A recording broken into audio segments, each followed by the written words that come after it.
Hello，大家好，我是 Jane， 欢迎来到我的主题式牌卡解读。那今天呢，我们要一起来探索的是有关于圣诞老公公要给你这个内在小孩的讯息，好不好哈？那我们今天的主题式牌卡解读呢，当然首先会来看一下以前的你是怎么样的一个孩子，长大之后呢，你变成一个什么样的大人 ，OK 哈？然后在你心目当中呢，你又希望重拾小朋友的哪个部分呢？以及最后，我们来听看看圣诞老公公呢要给你的这个期许或者是给你的讯息，好吗 ？OK 哈？好。那我们今天呢，一样呢，跟新来的朋友们说明一下哈，在我的主题式牌卡解读没有任何的选项小物，我希望带领大家能够一起运用自己的这个直觉来进行一个连结啊 ，OK？ 那今天一样，我们的选项就是很简单的数字1、2、3，然后呢，你可以截取自己适合的讯息都可以了。那我们当然一样，在开场的同时呢，也会用颂钵来进行这个能量场上面的调频，好吧？一起来听看看天使跟宇宙还有圣诞老公公呢有什么样的讯息，希望透过传讯者我来告诉你，好吗 ？OK 哈，好，那我们就准备开始喽哈。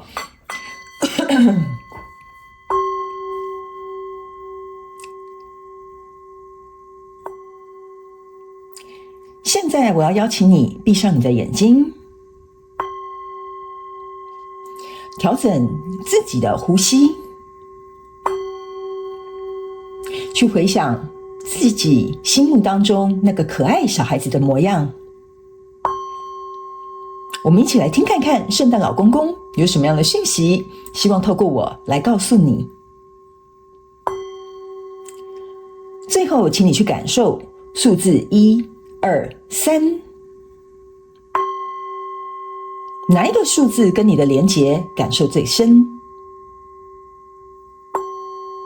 那你就可以张开眼睛，准备进入到我们今天的主题式牌卡解读。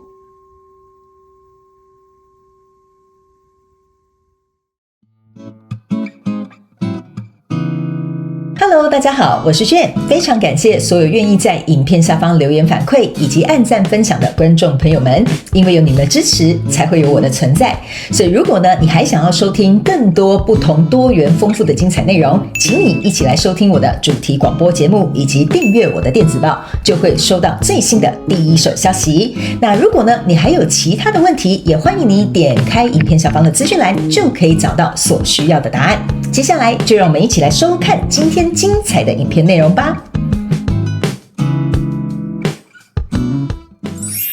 选项1的朋友们，欢迎来到我的主题式牌卡解读。我们今天的主题式牌卡解读呢，会来分享就是有关于你以前呢是一个什么样的小孩 ，OK 哈，长大呢又变成什么样的大人 ，OK？ 那在你内心当中呢，你希望能够重拾小朋友的哪个部分，以及圣诞老公公要给你什么样的期许或讯息，好不好 ？OK 哈。那今天呢，如果假设你对于选项1、2、3，可能同时觉得对2跟3或者是1跟3都有感受很强烈的话呢，其实呢，我也会建议你都去听看看 ，OK 哈。然后呢，因为有可能你的小时候可能是在一号选项，可能长大之后在2号选项。那我个人会认为呢，主题式牌卡解读就是截取适合你的讯息就可以了，好吧 ？OK 哈。好，那我们今天呢就准备进入到第一个，好，我们来分享一下，在以前呢你是怎么样的一个小孩，好吧 ？OK 哈。好，那1号选项的朋友们，你可能要稍等我一下哈，因为我在洗牌准备要进入你的能量场的同时呢，哈，我觉得能量场呢，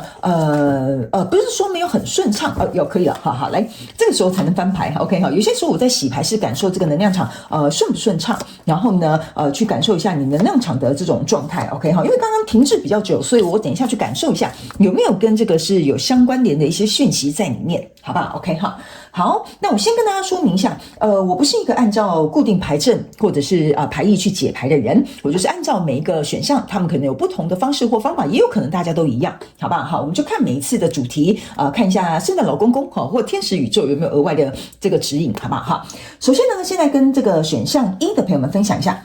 你所抽的牌卡呢是这个权杖国王跟权杖女王哦，然后呢这边呢还有一个宝剑6，那这里呢有一个圣杯5的逆位，以及钱币2的逆位，还有这个是 Temperance 的逆位，好吧 ？OK 哈，那呢对不起哈，因为我还是有点感冒，所以录影过程当中我可能会咳嗽哈，请大家稍微见谅一下，好不好 ？OK 哈。好，首先呢，我们先来看一下过去的你是怎么样的一个孩子，好不好哈？首先呢，我个人会认为哈，你应该是出生在一个就是父母亲好，不管你的家庭你是养父母家庭，或者是你是爷爷奶奶的这种，比如说隔代教养的家庭都无所谓哈，就是说主要照顾你的那个人哈，比如说爸爸跟妈妈哈，我就简单举例，请你们灵活运用在你的生活状况当中哈。我个人会感觉呢。比较倾向于妈妈这一方的哈，就是说，因为你们有可能是同性养大的嘛，哈，不一定哈。现在社会非常的多元哈，就是说比较代表女性抚养你的主要照顾者呢，我个人会认为哈，她有点像是比较在怎么说呢？比较远远的看着你，对你的这个掌控的欲望比较没有那么强，那他反而呢会是比较去鼓励你啊，去外面试看看啊，去玩啊，去跌倒啊，去受伤啊。但是呢，这个女性主要的照顾者呢，她会比较能够一笑置之你所犯过的过错，然后让你保持这种很小朋友这种很天生的好奇心啊，然后冒险的这种心态。所以这一块部分呢，其实带给我们选项一的朋友们，是心里有非常极大的自由度跟满足感。OK， 那呢，如果是主要的这个男方的这个照顾者呢，我个人会认为哈，这个男方也就是说传统我们来说哈，就像是爸爸一样 ，OK， 那这个爸爸呢，他其实也不像是传统那种比较严肃的爸爸哈，不愿意工作的爸爸，他其实对你是蛮有爱的。可是呢，他在控制你哈，控制不是那种很恶魔的控制哈，就是说他在限制你一些，或者是教育你的这个过程呢，他比较有自己的一个标准或标杆呐哈，就是说小朋友坐要有坐相，好吃饭的时候不可以滑手机哈，类似像这样，就是他有一个对你既定的标准存在。可是他是对你有爱的，他对你的这个期望或者是规范呢，是因为希望你能够走在一个我们这样讲吧，一个当然是正常的轨道，但是相对来说，可能有些时候你会认为这个属于爸爸主要照顾者的人，有些时候你会觉得有点不通情理哈，或者是你会有些时候会觉得为什么一定要这样做 ？OK， 所以呢，这有点比较像是你的两个主要照顾者的这个状况当中呢，可能会出现的一些情形 ，OK 哈，那。我个人会认为呢，在这样的这个家庭状况长大呢，以前的你呢，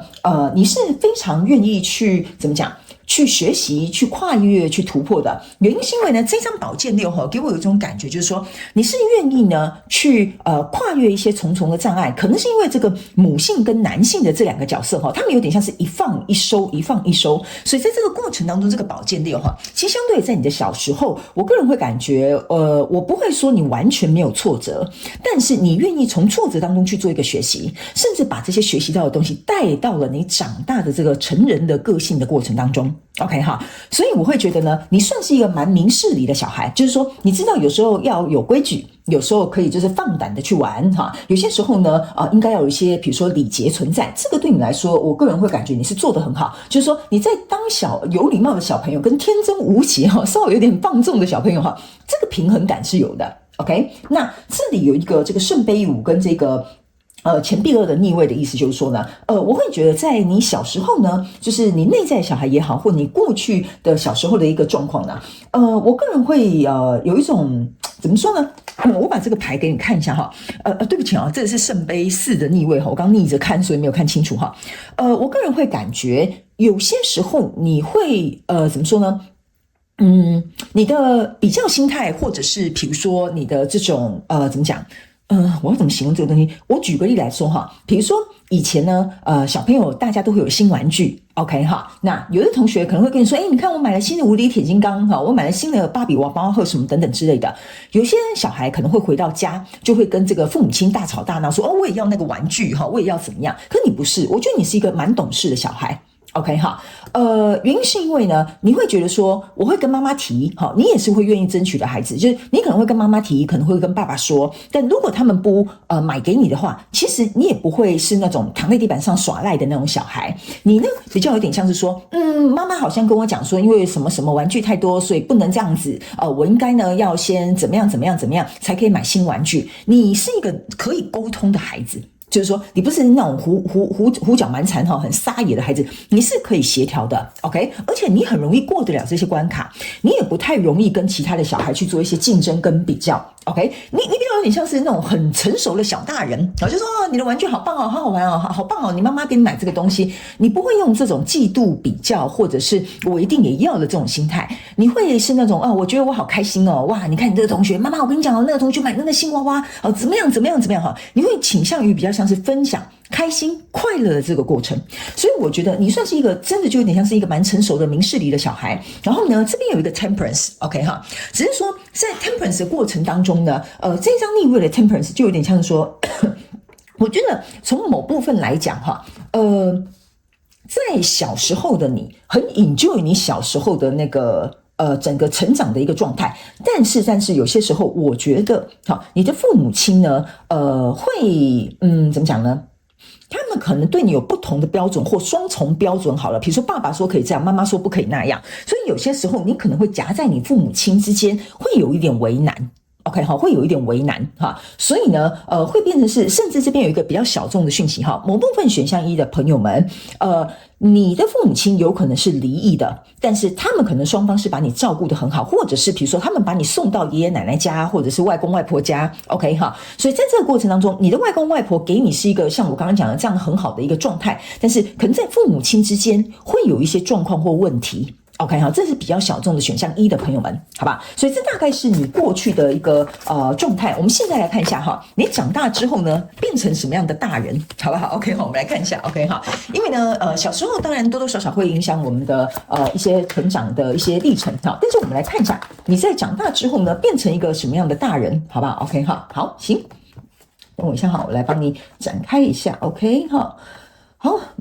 那选项一的朋友们哈，我个人也会认为哈，你是从小就很会看人家脸色的小孩 ，OK？ 就比如说哈，你可能看到爸爸妈妈吵架，好，你就知道说这个时候千万不要过去说你肚子饿了哈，或者是你要吃什么糖果哈，你是那种很会看人家脸色做事的孩子啊，所以我觉得你是蛮聪明的 ，OK 哈，好，来我们来看一下你长大之后变成什么样的大人 ，OK 哈，那你在牌面上抽到这个牌卡呢，分别是这个圣杯，我看一下啊，圣杯一的逆位，然后呢宝剑骑士的正位。星星牌卡的这个逆位，然后呢，这是宝剑二的逆位跟权杖七的正位。那在这边打横的这个是 Temperance 的横的180度的方位，这个是我看一下哦。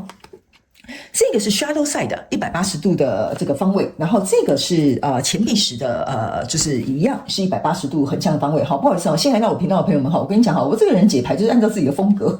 什么样的方位我可能如果在必要的时候，我就会按照我自己的方式跟你做一个解读，好吗 ？OK 好，来，我觉得长大之后呢，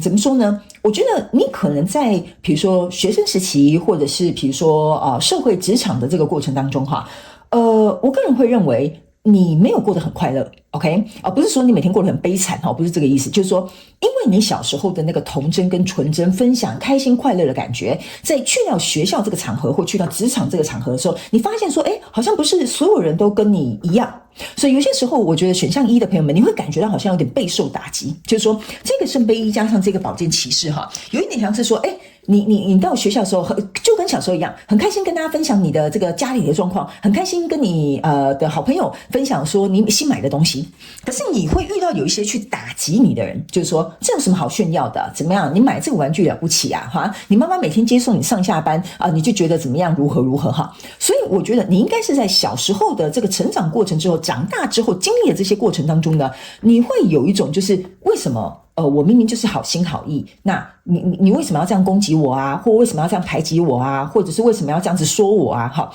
所以我觉得某部分选项一的朋友们在小时候的过程当中，有可能因为被排挤，长大之后呢，你会把你自己这种比较愿意开心、开朗、分享、童真的这一块，稍微会有点收敛或收起来。那因为为了避免再受到伤害，因为这个星星牌卡的逆位给我有一种感觉，就是说你不想再受到伤害。所以有些时候你会过度的保护你自己，有点像说，你注意看这星星牌卡是长这样，宝剑二是长这样，但这两张牌卡它同时都是逆位的。逆位的意思就是说，我想要保护我自己嘛，你看你胸前有2把刀 ，OK， 我想保护我自己，我不想要受伤，所以在不想要受伤的这个状况之下呢，你在这边呢又抽到一个权杖七，权杖七就有点像说，你看你拿这个权杖去阻挡这些所有的人，就是说。甚至这边不知道为什么，这边有一个蛮小众的讯息哈，某部分的选项一的朋友们，你长大之后，你的朋友圈或你的生活圈会变得很小。OK 好，或者是你固定就是那几个好朋友，你对于交这个新朋友的意愿不是说不大，就是说你觉得反正他们跟我就是那种表面的朋友，那我也不需要哈，这是一个蛮小众的讯息。有些时候你们心态会有这样的状况，所以你的舒适圈或者是这个交友圈就比较小一些。OK， 这没有好跟不好，就是说这是你的选择，这样 OK。因为可能这样子过去的经验让你长大变成像是这样的大人，但是呢，我也必须要告诉你哈，这对你来讲其实相对反而是舒服的，就是说我不要去热脸贴别人的这个冷屁股哈，我也不需要交那么多的朋友哈，我就有几个知心好友，这样我觉得其实就不错了。所以来到这里呢，这是一个 Temperance 的这个180度的方位跟 Shadow Side 的180度的方位哈。我个人会感觉有些时候选项1的朋友们哈，你其实也会羡慕那些有很多朋友的人，或者是在职场这种人际关系哈打得很好哈，那老板都扒老板狗腿都没有问题哈，跟同事打成一片也没有问题的人。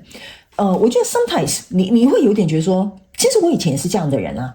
或者是我也可以做到这样子的事情啊，或者是其实我也可以人缘像这个人这么好啊，所以在这个想要保持这样的过程状态当中呢，又想要看到你过去的你，或者是有人是跟你以前小朋友一样个性的人哈，你会在这个过程当中哈，有点难以怎么讲？不是说难以抓到一个平衡点，就是有些时候你会羡慕这样子的人，有些时候你会觉得这也是我可以做到的事，有些时候你会觉得说，可是我只想要这样子在一个舒适圈，我不想要被打扰，我想要跟很好的朋友在一起就好了，或者是我也不想跟这些莫名其妙的人有太多的交涉，所以这个东西会导致于有些时候你会跟自己有一点拉扯。好，我这样讲 OK。 那这个呢，这个 shadow side 的这个180度的意思就是说，这个东西有些时候会困扰你，有些时候会让你觉得好，那我尝试去做这样子的事情吧，我就去跟同事交涉，我就约他们出去。但是有些时候你会觉得自己好像有点格格不入，然后好像有点施展不开来，然后好像有一点又觉得说啊，算了，我还是回到我家里面好了，我就跟那几个比较熟的朋友出去就好了，不然交这些新朋友还要花一些心力，好累哦。好，所以这样子的状况当中呢，我觉得会让你偶尔难免受到一点点要尝试去突破的这个过程当中会受到一点打击。那再加上这是一个钱币石，那钱币石打180度的时候呢，你就会有些时候会去思考说，那我到底是要有一个怎么讲？我怎么形容这个能量场呢？我到底是要成为一个可以让所有人都觉得我是一个很棒的大人还是说我还是就在一个我认为安全的范围之内，可以保护我内在的小孩，或保护我这个自己的这个内心因为内在小孩它可以衍生成我们的内心或跟自己的关系，或者是内在小孩的这个交流 OK。 所以这个钱币石打180度，就是我觉得你会在这个过程当中可能有时候会在天平的左边，有时候会在天平的右边，所以导致于你，我觉得某部分选项1的朋友们，你的人格发展的特质还没有一个100%完全的定位，这是这一张牌给我的一个感受，就是我要成为一个什么样的人，或我很清楚知道我自己怎么样的个性，或者是我很了解我自己的行为模式，我觉得你还没有来到一个非常100%明确的状态。那当然每个人不可能100%嘛，因为我们人格养成是会不断的蜕变，但是我觉得你还在这种徘徊犹豫的过程当中，我觉得是这个界限蛮不清楚的 OK。 而且有些时候你会为了想要融入群体你可能会变成一个变色龙 OK。 好，你可能会变成一个变色龙，这应该也是一个蛮小众的讯息，好吧 OK。 那接下来呢，我们来看一下你想要重拾这个小孩的哪个部分，好吧？就是说如果可以的话，你想要变成一个什么样的人，或者是你想要重拾小孩的这个小时候的什么模样，好吧？我们一起来看一下来，你看吗？这就是我刚刚跟你讲的 keep trying OK 我为什么会说你的人格养成还没有100%的明确，就是有些时候你的确可以在突破跟人际关系，回到你那个小孩很乐意分享，不害怕拒绝，然后很热爱身边的这些人的这个过程当中你会觉得哇，这个好像有一种人际关系的这种支撑网，支撑网不是碗网 OK 可以让你觉得我好像是被爱的。我觉得这个是你想要的东西 OK， 就是你希望在别人跟你分享的同时，你去接受他们的分享，或你跟别人付出的同时，他们接受你的付出，你希望有这种交流，是因为你渴望找回那种被爱的感觉 OK， 或者是被支持、被欣赏的感觉。所以这张牌卡叫 keep trying 就是说你希望我可以找回这一块我想要在这一块重复的去做一个尝试，所以我才会为什么在前面我读你的能量场，我觉得你的人格养成定位部分还没有到很清楚或明白。那这张牌卡呢是一个这个怎么讲显化大师。好，那这个显化大师他刚刚出来的时候是一个逆位的。好，意思就是说想要做到 keep trying 这一块呢，你还没有办法有100%的能力或足够的力量去对抗你自己偶尔来来回回拉扯的这个声音。OK 哈，不过呢，我觉得非常有趣的一件事情哈，这是一个乌鸦。这个乌鸦呢，其实说实在的哈，乌鸦是一个很聪明的动物。OK 哈，然后它也是一个警觉性很高的，所以我觉得你也希望自己能够放下一些警觉性，就是说不要对于新的朋友或新的环境有过多的防备，能够像小孩一样，像你小的时候一样去探索、去好奇、去冒险。这个也是你正在努力要把它显化出来的。逆位象征的意思说，你还没有显化出来，你还在尝试。OK， 就是 keep trying this。OK 哈，那来到这里呢，这是一个自我的价值、自我的爱、自我的这个尊重。这张牌卡是逆位的，所以我才会说哈，为什么我刚刚在前面读的时候会觉得你在这一块哈，你还在摸索，你还在探寻，然后有些时候可能对自己还并不是很了解。那来到这里呢，这张牌卡呢是这个你看内在的这个冲突，必须要找到一个解决的方案。好，那这张牌卡刚刚是正位的，所以我才会说，你对于自己的自我的价值、自己的这种对自己的这个自爱或对自己的自我尊重，好，这些东西都是你还在想要怎么样去解决这个内在冲突。这个其实是重复在验证我刚刚前面要告诉你的话。OK 哈，那在这里呢，这是一个这叫什么导盲犬哈，它是逆位的，这叫做服务。服务是逆位的时候，就是代表说你不愿意去服务。OK， 那不愿意服务的意思是说呢，是要告诉这个选项1的朋友们，你正在显化跟探索自己摸索的一个过程。OK 好，你想要找回对自己的自我价值、自己的自我热爱跟自尊，甚至放下防备的这一块部分，在尝试的这个过程当中，他们要我提醒你哈，这一张牌有点像是说，你不是为了这个世界去这么做。OK， 你也不是为了别人才这么做。比如说，我要融入这个群体哈，这边有什么办公室文化啊，这个有什么这个朋友圈就是这样，不是的。你要能够为你自己去做出这个服务，就是说，你的出发点跟出发心是要来自于你自己，你才可以去解决这些问题，跟找回这一块你想找回的部分，好不好？所以呢，当你在做这一块的练习的时候，我要提醒选项1的朋友们哦 ，OK，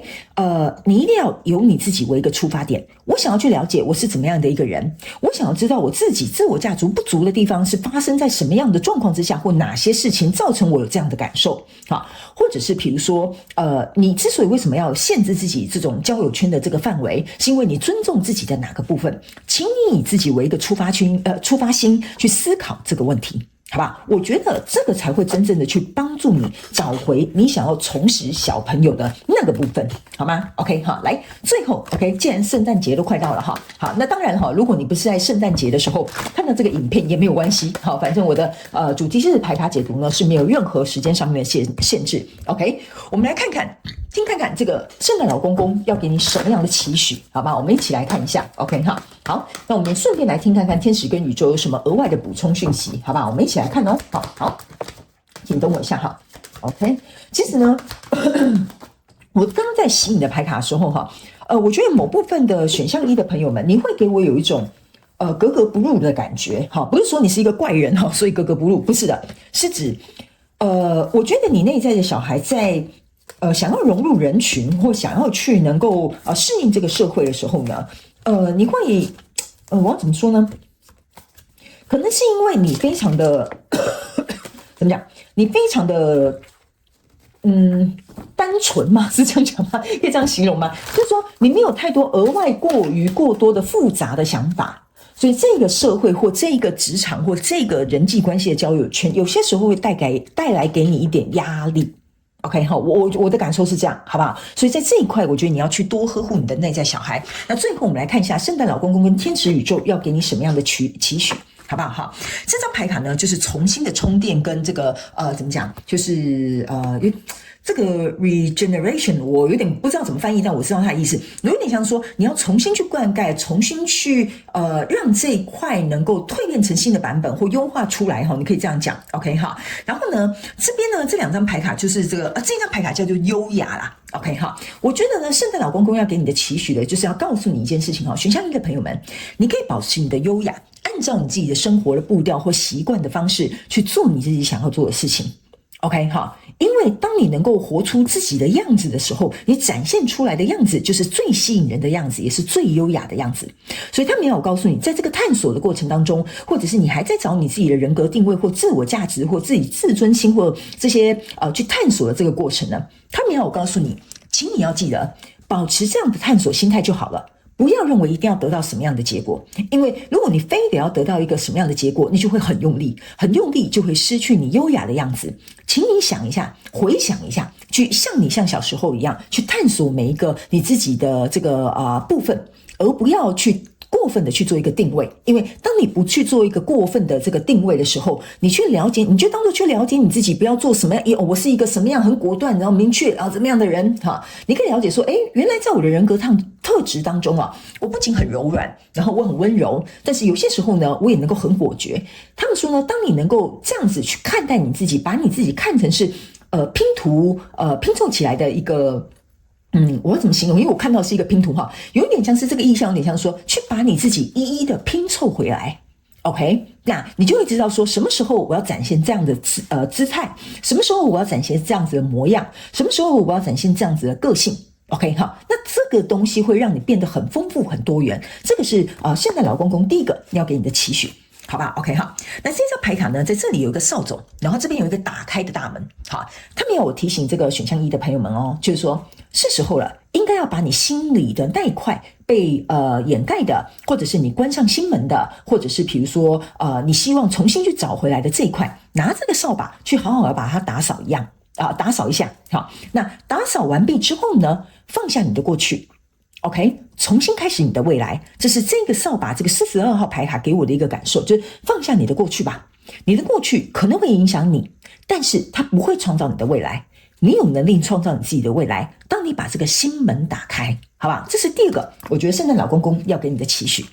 好不好？来，最后这个就是我刚刚跟你讲的regeneration。这张牌卡给我有一种感受，就是你注意看这个下面很像是一个火山。OK， 可是呢，长出了这棵树呢，却是蓝色跟绿色，非常茂密。象征的意思就是说，你可以在非常艰难的状况之下，依然可以绽放或者是展开你的这个非常美好的一个状态。那这边呢，有点像是一个耶稣光。OK 哈，那这张牌卡其实是要我告诉这个选项1的朋友们，圣诞老公公要给你的期许就是说，不管过去或者是现在，你经历了像火山一样什么样这种大火燃烧的这种困难或挑战，或经历人际关系上面的挫折都无所谓。OK 哈，不要忘了这个火山它虽然很烫，但是呢，真金不怕火炼。他们希望你能够透过这个火，把你在这个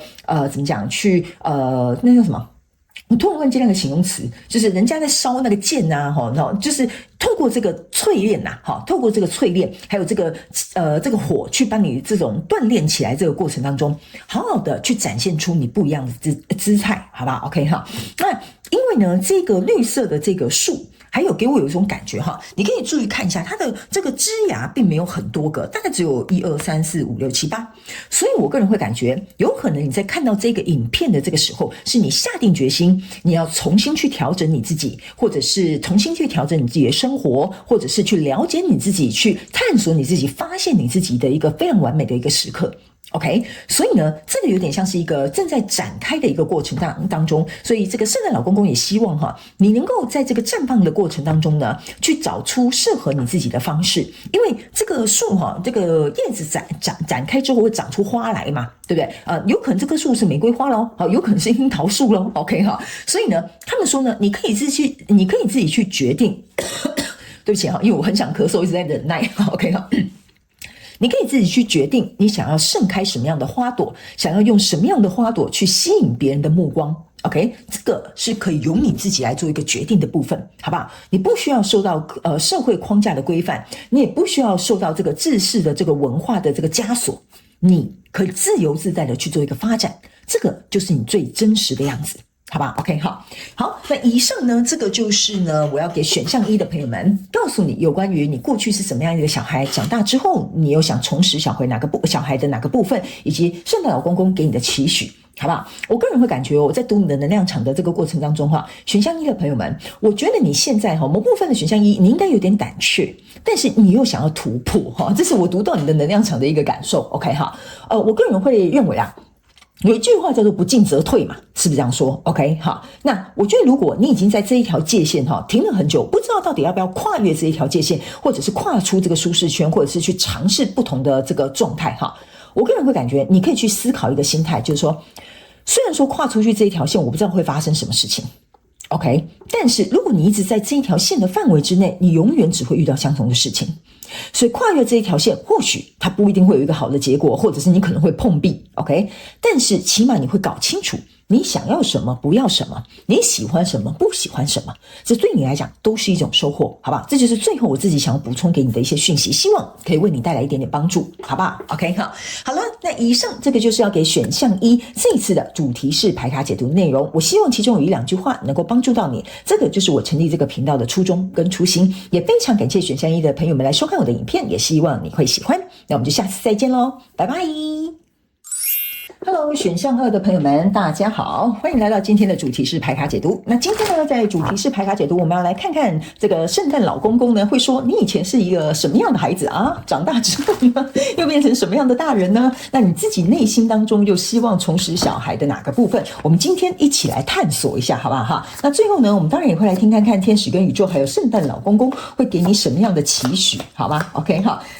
那我们今天呢，一样呢，跟大家说明一下如果假设呢，你对于其他的选项也有兴趣的话呢，你也可以去听看看，截取你适合你的部分，因为有可能呢，你的小时候是在这里长大的时候可能是在一号选项，然后或者是未来要给你的期許可能是选项3 OK 好，那我觉得呢，反正呢有更多的祝福，多听听一些也没有关系，好吧，截取适合的就好了。来，我们就准备开始 OK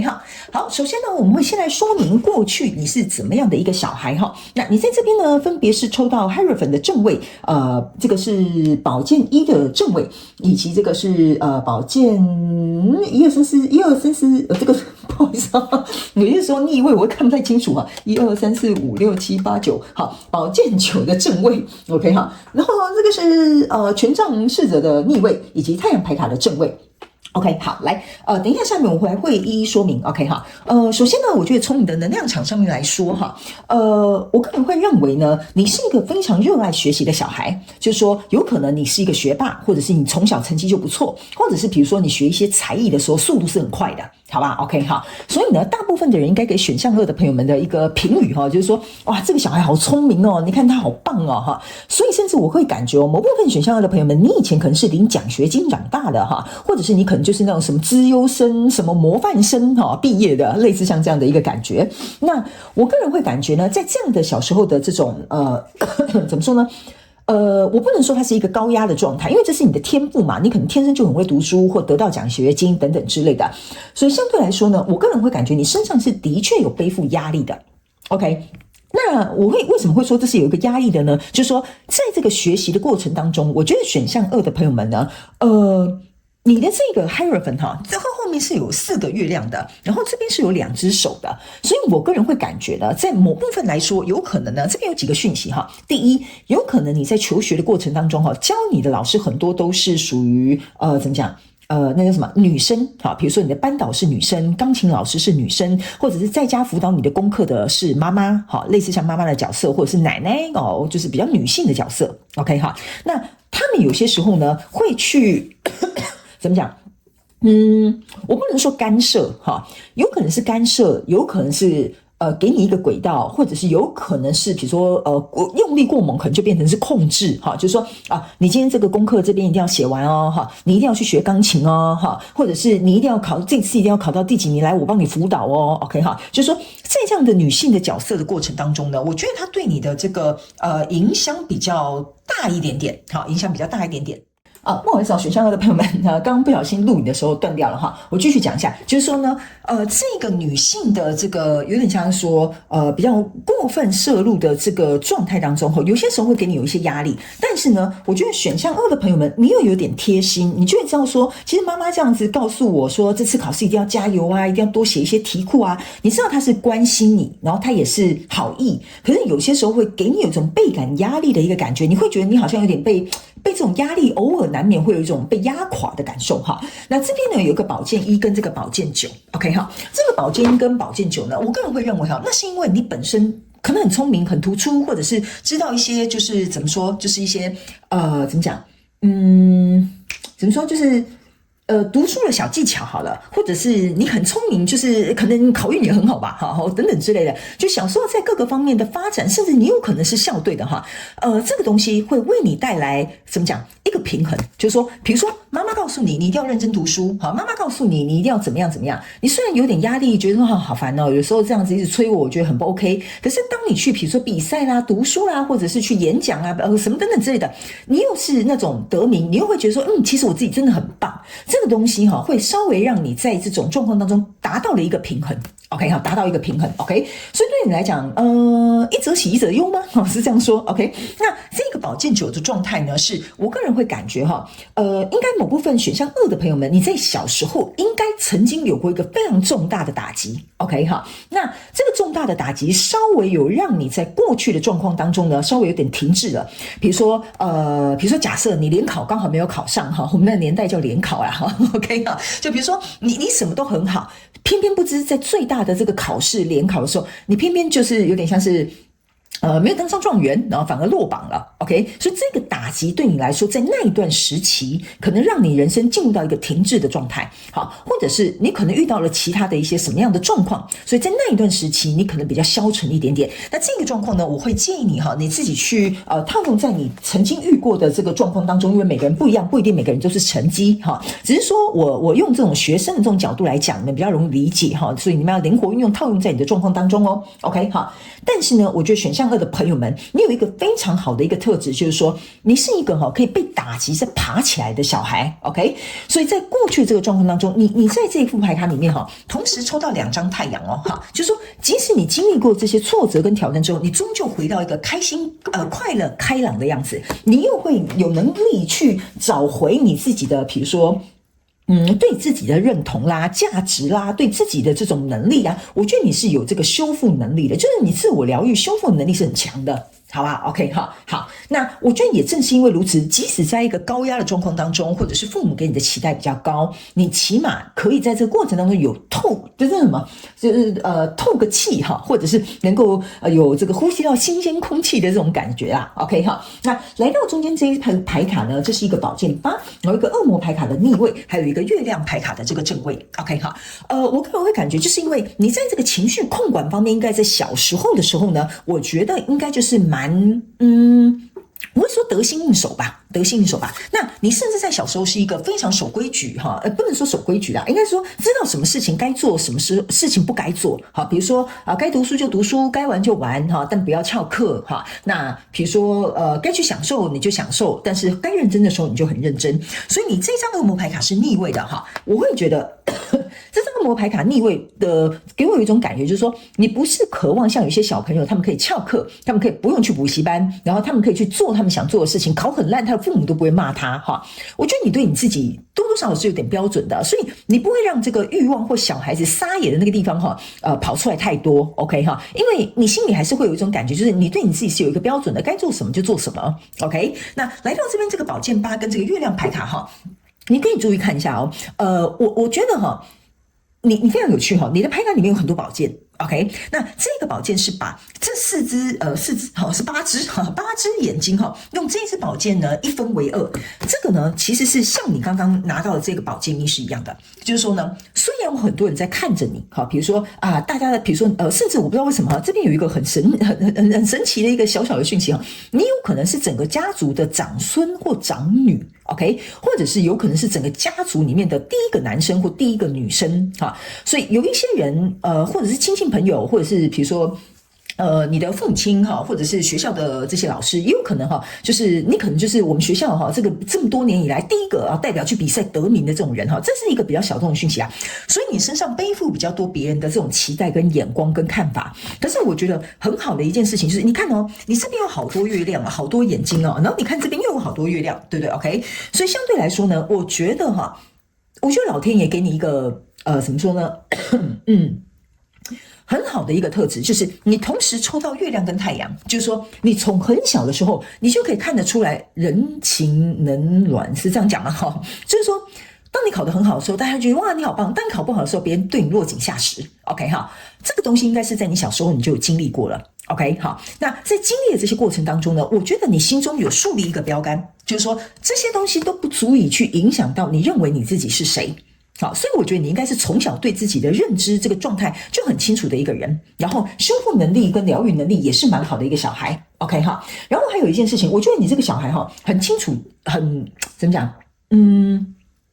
有一些坎你很容易过得去。好，比如说有的人考不好，可能回家哭了3天3夜都还没有好，你就会觉得没关系，下次考好就好了。OK， 好，你是那种很容易跨过小朋友很多，你知道我们小时候会有很多那种心中的坎呐，哈，然后这种状态，我觉得比较不会在你的身上纠结，哈，我觉得你纠结的点比较不会那么多，但是某部分来说，我会觉得，你这个小孩在小时候的时候，哈。会让有一些小朋友会觉得你很冷血，你很无感，你很不通情达理，你很自以为哈，有可能别人会是这样子的方式去看你，但是你不在乎。OK， 我觉得你不在乎。OK， 你会觉得说就是这样啊，不然你要怎么样？好，所以你有可能小时候是一个酷酷的小孩。OK 好，那来到这里呢，你抽到的是这个钱币7的逆位，跟这个是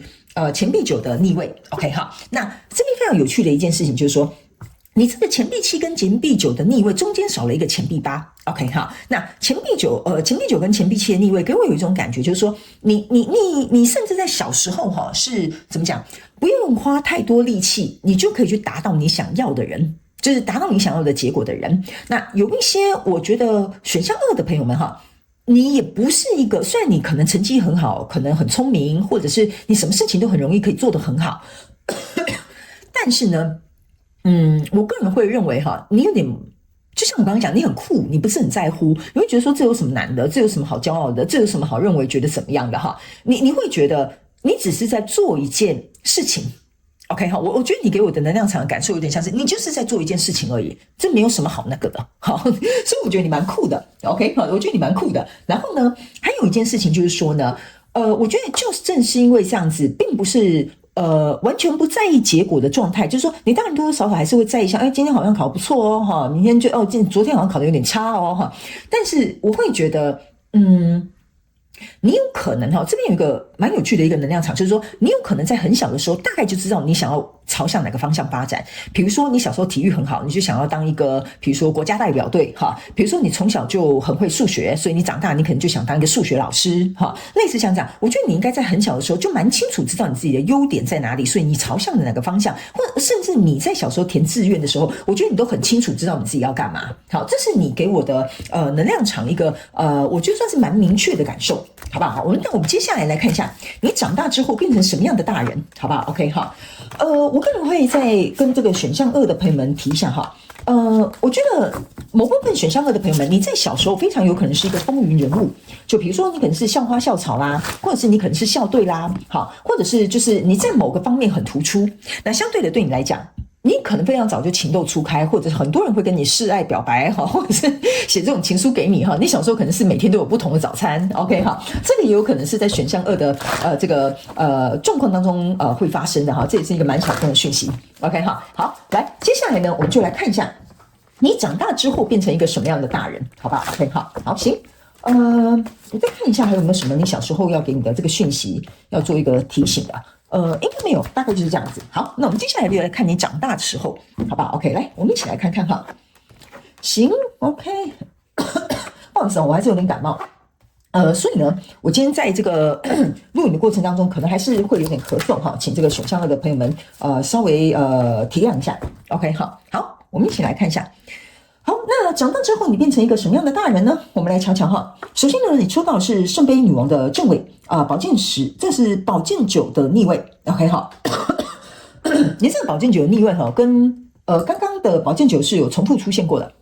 OK 好，但是你刚刚那张宝剑9是正位，现在变逆位了。OK 好，那这个是权杖5的正位，这个是钱币侍者的逆位，吊人牌卡的逆位，跟权杖10的正位，以及这个是宝剑骑士的逆位，以及权杖6的逆位。OK 好，来，我觉得你长大之后给我有一种感觉就是说由于怎么说呢？我觉得你长大之后应该会培养一个非常热衷的兴趣，比如说比如说你很热爱打篮球，这样好像也不是算是一个好的比喻，就是你可能很热爱打篮球，或者是你很忠于或沉迷于比如说电动游戏哈，我不是讲说这是不好哈，就是说你有一个你很热衷的东西哈，或者是呢你就是很喜欢收集一些比如说什么棒球卡哈等等之类，就是说在你长大之后呢，你非常明确知道你热爱什么，不热爱什么，喜欢什么，那你喜欢的那个东西呢会被你捧在手心里 ，OK 哈，那这个宝剑九的逆位，你原本是正位嘛，对不对 ？OK 哈，我个人会感觉呢，你在收集这些东西、着迷这些东西或沉迷这些东西的过程当中哈，你是不会去管别人怎么去看你的。比如说，人家会说：“哎呀，你花这么多钱买这个，比如说公仔哈，就像有人喜欢收集公仔嘛哈，你长大就是收集这个公仔，人家会说无聊什么占家里的这个空间，然后又花那么多的钱哈，你不太在乎别人管你。”这个部分哈，你也不喜欢别人管你，好这个地方哈，所以我觉得选项2的朋友们给我有一种感觉，就是你不是那种可以管得住的小孩 ，OK， 只是小时候你没有反抗能力哈，所以你可能会被掌控，会被派发要去做什么事情，但长大之后，你希望把这个东西拿掉，就是说小时候呢，比如说妈妈给你的这个规划。别人比如说你参加校队，大家给你的期待跟训练，你长大之后，你想做你喜欢做的事，想收集你喜欢的东西，你不希望在别人在这一块去干涉你 ，OK， 你也不想再被控制 ，OK 哈，所以来到这边呢，这个是有一个权杖5的正位，然后呢还有一个钱币侍者的逆位跟吊人牌卡的逆位，好，所以在这个过程当中呢，我觉得你开始越来越做你自己 ，OK 哈。所以在你很做你自己的过程当中哈，你会跟这个身边的一些人事物会有一些冲突啊，比如说跟社会的规范有点冲突，然后跟这个家人的这个想法可能有点出入 ，OK 哈。但是在这个过程当中呢，我觉得怎么讲？这个冲突跟矛盾是没有办法避免的 ，OK， 在没有避免的这个部分，我觉得选项2的你你也不会去想要去陷入这个争吵当中。比如说妈妈就跟你讲说，你收集这些公仔干嘛占家里的位置，不要花这个钱，把这个钱拿去投资，你要为你自己未来着想哈。你们可能偶尔可以为了这件事情吵架。OK， 但是呢，我觉得你不会过多的去琢磨，或者是去跟妈妈吵这个东西，你可能会有一点像是4两拨千斤，或者是吵个2句，你就懒得跟他说，你就走了。OK 哈，所以我个人会感觉你不是一个会经常去陷入纷争或争吵的一个人，因为你知道说这种争吵有些时候没有结果，就是你长大之后你知道说有些争吵、有些挣扎、有一些矛盾跟对方去做沟通没有什么太大的好处，所以你不愿意卡在这样的状况里，你宁可就是按照你自己的想法、做法或你要去实践的这个方式去做。所以我觉得你蛮做你自己的，就是在这一块，我觉得我蛮欣赏的。OK 哈，所以呢，你长大之后变成这样大人之后呢，我觉得只有你看小众的这个选项2的朋友们哈，我觉得你的步伐就是说你在长大变成大人的时候，你是按照你自己的步伐跟规划去走的，应该也是走的算是蛮顺利的一个这个选项2的朋友们 ，OK 哈，那这里呢有一个权杖10跟这个宝剑。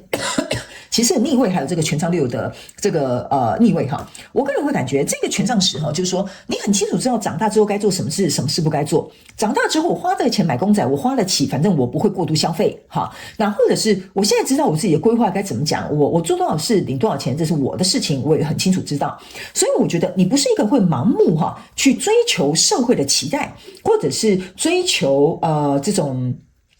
别人羡慕的工作 ，OK， 因为小时候我个人会这样感觉选项2的朋友们，因为你小时候就已经是别人的目光、别人崇拜、别人觉得很棒的一个小孩，所以长大之后，其实你对这些东西无感。OK 哈，你就会觉得说这有什么好那个的 ？OK 哈这样是不是有点欠揍？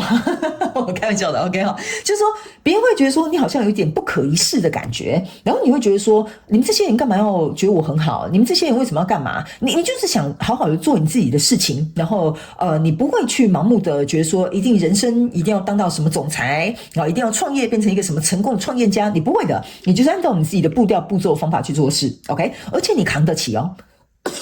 我为什么会这样讲就比如说以你的这种聪明才智可能可以年收入破1000万，你会觉得我赚200万就好了，我破1000万要干嘛？反正我死了也花不到你就是这种很有个性的这种感觉啦所以有些时候我觉得有些人会对你很羡慕，有这这种状态哈。那这个权杖六的逆位，还有这个宝剑骑士的逆位哈，我个人会感觉，就是因为正是因为如此，你不会想要去争取什么曝光啦老板的这种青睐啦或者是比如说一定要在这个领域发光发热啦，或者是冲出一片我自己的什么天地啊，我觉得你倒是不会，你很甘之如饴，在你自己所做出的这种生活形态，或者是工作选项，甚至是在找这种情感对象的时候，你都会觉得我不一定要找另外一半很有钱很帅 ，OK 哈，我觉得另外一半爱我，然后我们感情很稳定，这样就好了，这就是你的风格哈，我觉得这就是你的风格。所以你长大之后呢，会有给别人一种很我怎么讲？从容的感觉，或者是给别人有一种很自洽的这种感觉 ，OK 哈，所以这种东西是你越不展现，你越不张扬，反而让别人越羡慕的 ，OK 哈。好，来，接下来我们来看一下，如果可以的话，你想要重拾小朋友的就是你小时候的哪个部分，或者是你想要找回小朋友的哪些特质，好吧？我们一起来看一下，好不好？好，等我一下哈。好，不好意思哈，我好像在选项2咳嗽比较多 ，OK 哈。好的，来吧 ，OK， 我们一起来看一下 ，OK，在长大之后，你想要重拾小朋友的什么部分哈？这个叫做Temper Attent， 等一下，我拿这张牌卡的时候，对不起，我刚好像就突然卡住哈。我是要告诉你的一件事情，这张牌卡刚刚是逆位，对不对？我把它转正给你看哈。这张牌卡我正要准备要去帮你讲的时候呢，我感觉这个就像一匹野马。OK， 这个野马你是拴不住的 ，OK 哈，就是说你没有办法拴住一个野马的，所以这是逆位的 ，OK， 所以我才会跟你讲说哈，你希望找回小朋友的哪个部分？就是说你希望在小的时候，我觉得这一张牌卡比较有点像是你想改写，就是说你长大了，你了解你自己了，所以你有点想要去改写说。我小时候不应该听我妈妈的话，一定要去参加什么才艺表演。我小时候应该要喜欢遵从自己的志愿不应该像妈妈叫我去当医生，我可能就填了医生就现在我还反而自己去什么当了一个艺术家、工程师完全是八竿子打不着的东西。所以我觉得你想要重拾小孩或改写小孩的那个部分，有点像说，如果可以的话，你不想要在别人的期许下，或别人的规划下，或别人的这种眼光下去做他们希望你做到的事，即使在小时候你做这些事情一样有很好的成绩，你一样非常的快乐，但你希望这个部分可以调整。OK， 好，来，那这张牌卡呢是这个Midnight Tea Berry， 好 ，Berry， OK， 我不知道为什么我选项2的时候呢一直咳嗽，真的很抱歉。OK， 好，来，这张牌卡有点像要去埋藏一个什么东西哈，来。我觉得这张牌卡，我读它的能量非常有趣哈。我觉得某部分选项2的朋友们，如果可以的话，我不知道为什么这张牌卡给我有一种就是你想要把过去所有小孩子不能说所有啦哈，就想把过去小孩的那个生活的部分去忘记掉它，或者是不在乎它，或者是不要去想它。OK 哈，因为我觉得某部分的这个选项2的朋友们，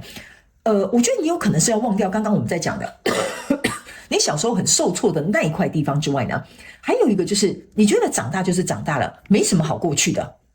OK， 我现在顾好我现在长大的部分，这个比较重要。OK 哈，所以我会觉得这个东西是你为什么比较容易释怀，能够比较容易跨越小朋友的一些内心障碍，或者是勇敢去做你自己要做的事情，这个可能是你的怎么讲？你天生的性格 ，OK 哈，就算了，过了就过了哈。所以你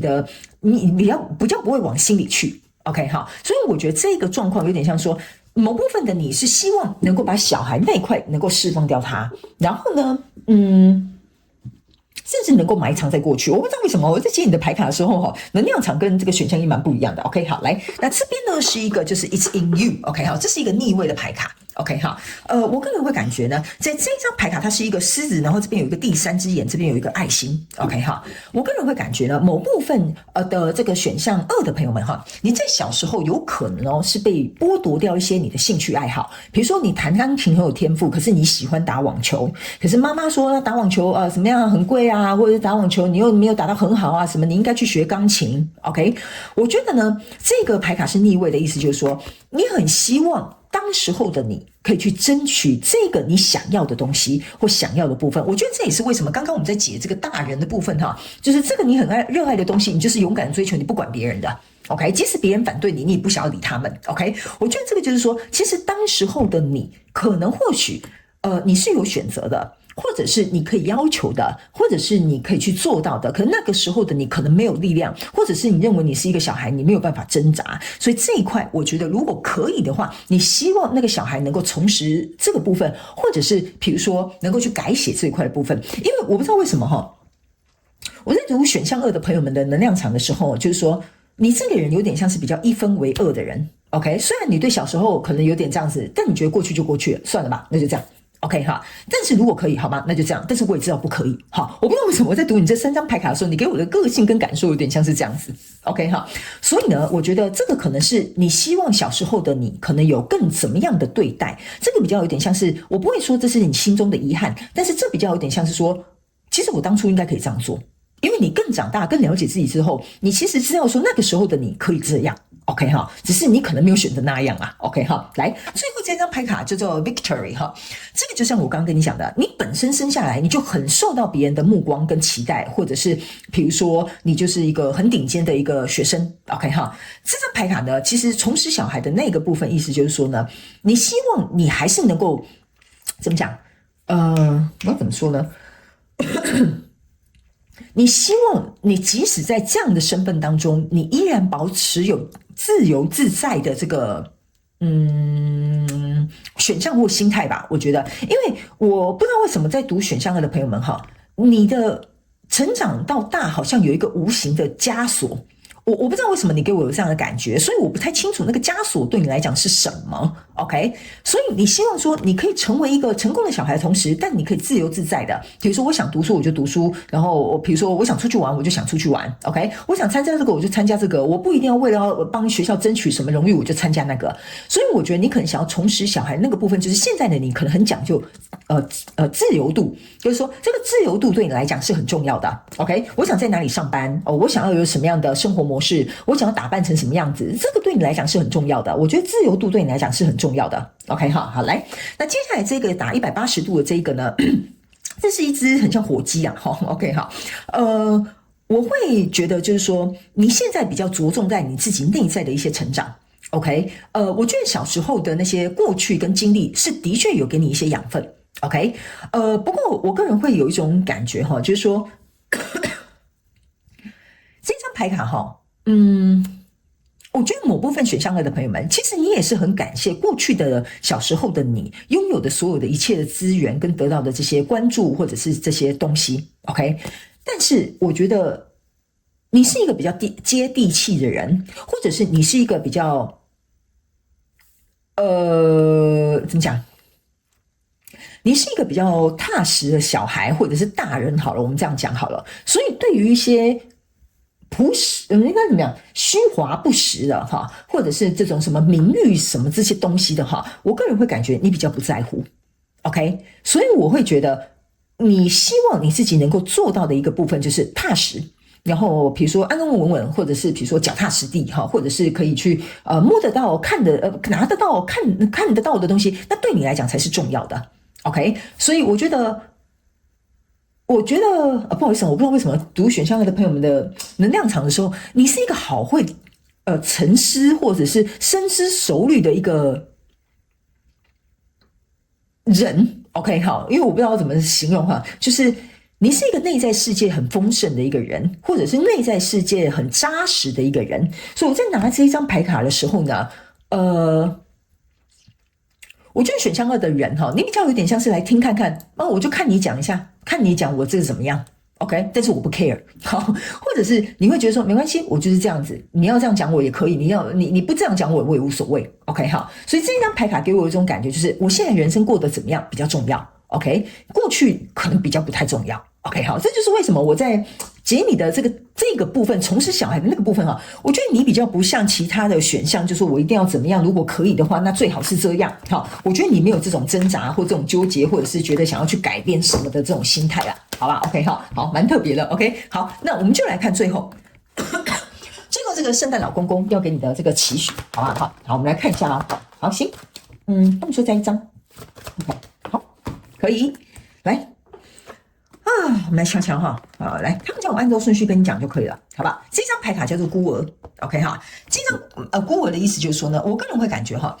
圣诞老公公要我给你的期许就是说，选项2的朋友们哈，其实从小到大呢，我觉得你可能是一个胜利者，但是相对的，你心里也会有一种很孤单的感觉 ，OK， 就是没有人可以去理解你承受的这些，或者是去经历的这些，或必须要去达成的这些 ，OK， 那。直到长大，你可能很有你自己的个性，这相对对你来讲，可能也会有一种形单影只，或者是自树一格的这个感受。OK 哈，这是好，可能对某些人来讲，可能也不好。OK 哈，看你用什么心态去看待这件事情。但他们要我告诉你一件事情，就是说，圣诞老公公希望让你知道，做你自己，并不代表你是孤单的。OK， 你有你自己的性格，你有你自己喜欢的东西，你有你自己的独特。有些时候的确可能会在一个群体当中，或在这个社会上当中，可能会让你觉得说，自己不被理解，然后或者是别人没有办法了解你。OK， 好，那这一块呢，他们希望我要提醒选项2的朋友们，你也要给别人机会去了解你。OK， 为什么你这么独特？为什么你不在乎这些？为什么你很在乎这些 ？OK， 为什么你做这件事情？为什么你不做那件事情？为什么你渴望想要去巩固这件事情？这个我觉得你必须要让别人理解，别人才会去了解说，你为什么会想要有这些想法 ？OK， 那我觉得在这个过程当中，你会变得比较柔软，你也会受到其他朋友或者是亲人的这个支撑或者是爱，你不一定可能要这么的决绝哈，因为我觉得某部分选项的朋友们你是蛮决绝的 ，OK 哈，所以我觉得可能让别人有机会去了解你。或者是去分享这些东西，会让你变得比较有弹性，好吧 ？OK 哈，那这张牌卡叫做 Why，OK 哈，为什么 ？OK 哈，我个人会感觉呢，有些时候呢，选项2的朋友们，你给我的这个能量场有点像说，为什么你们要这样做，为什么不那样做 ？OK， 所以我觉得你可能要练习一个东西，就是说这个期许，就是说，请你能够，去理解别人跟你的别人跟你之间的这个差异，就是说为什么别人会有跟你不一样的想法？为什么他们要这么蠢做这个选择？为什么他们不聪明一点？干嘛干嘛干嘛 ？OK 哈，他们有我告诉你哈，因为你一直是在一个比较高位的状态，或者是你自己有自己的想法，你比较独立，或者是你比较主观一点点 ，OK 哈，那这是一个很好的一个特质。但是相对来说，有些时候你要能够去理解对方，或者是去倾听对方，你才能够培养更多同理心的这个部分 ，OK？ 我不是说你没有同理心，而是说这一块它可以有机会能够再学习、再拓展 ，OK 哈？还有一件事情，这一件事情哈，它可以让你去感知到更多情绪或情感上面不一样的感受，因为我觉得某部分选项的朋友们哈，你给我的一个感觉就是因为你的感情比较收一点点。OK 哈，我觉得你应该不是一个感情极度外放的那种 E 人哈，你可能是属于在怎么讲？你是属于那种站在舞台上，但是可能很低调或很内向的人。好，我如果用一个形容词的话，大概是这样。所以相对来说，有些时候你会给别人有一种距离感。OK， 那你给别人的距离感，有可能必须要透过你自己主动去散发出，或者是去表现出主动的这个。这扇门哈 ，OK， 那才有可能让你这一块能够有机会去被探索，也让别人可以更了解你，你也可以更了解别人。OK 哈，好，那这张牌卡呢是要告诉这个选项2的朋友们哈，请你千千万万哈不要什么事情都什么事情都自己硬干或自己来，觉得自己可以哈。我们没有说你不可以，而是说我们觉得你生活在这个世界上，我们都会必须要有一个人际关系的一些支持的系统。OK， 当然你也有 OK 好，但是呢，我个人会感觉选项2的朋友们，你大部分应该是帮助别人比较多的那个角色 OK， 所以你要懂得能够让你自己不是说示弱或表现很脆弱哈，而是说你也要给别人有机会来帮助你 OK 哈，这样子对你来讲才会是一个健康的一个状态。